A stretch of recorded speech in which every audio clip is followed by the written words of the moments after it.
Good morning, it's James. I do hope and pray this message finds you and your loved ones peaceful, thriving, and very well. Thank you for your time. Thank you for your energy. You know, this morning is a personal message, but I think this personal message is going to be beautifully applicable to all of us.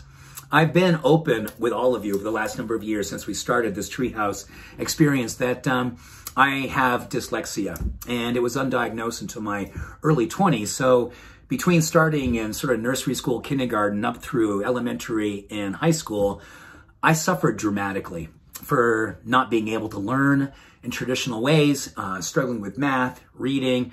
If I was to be asked to do up in front of the class, stand in front of the class to do any sort of intellectual exercise, it was a disaster. I can still feel the anxiety that came up when that was going to happen to me because I couldn't do it. I failed every time.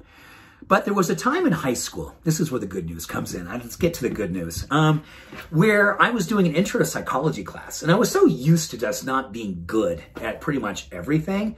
But then my teacher talked about Abraham Maslow. And I was like, all right, that guy sounds interesting. I'm in, let's see.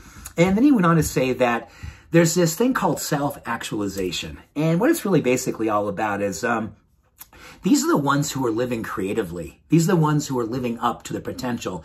And they're in pursuit of self-actualizing why they're here.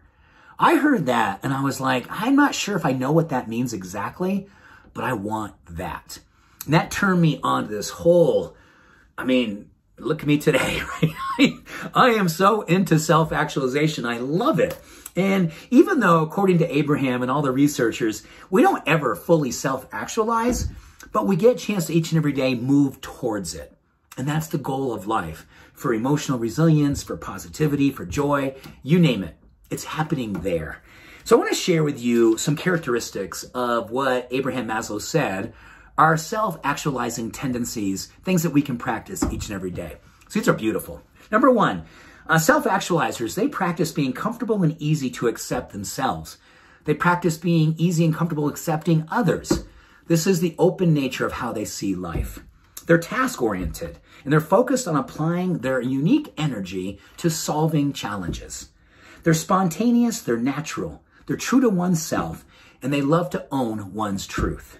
They're profound in their interpersonal relationships.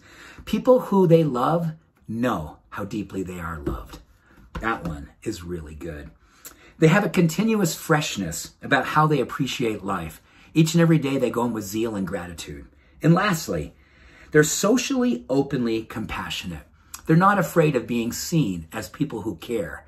In fact, they love to be seen as people who care, and care maybe even too much. Wow. Characteristics of self-actualization. I do believe each and every day we get a chance to apply these types of qualities to help us to create a life that we love, but also be a demonstration for others to what love can look like too. I want this to be contagious. I want us all to show up and be demonstrations of possibility, and do it with an openness, a zeal, a sense of purpose and possibility that transcends reason. This is reason enough to give ourselves permission to show up heart first. Thank you. Much love. Every blessing. Have an awesome day. Bye for now.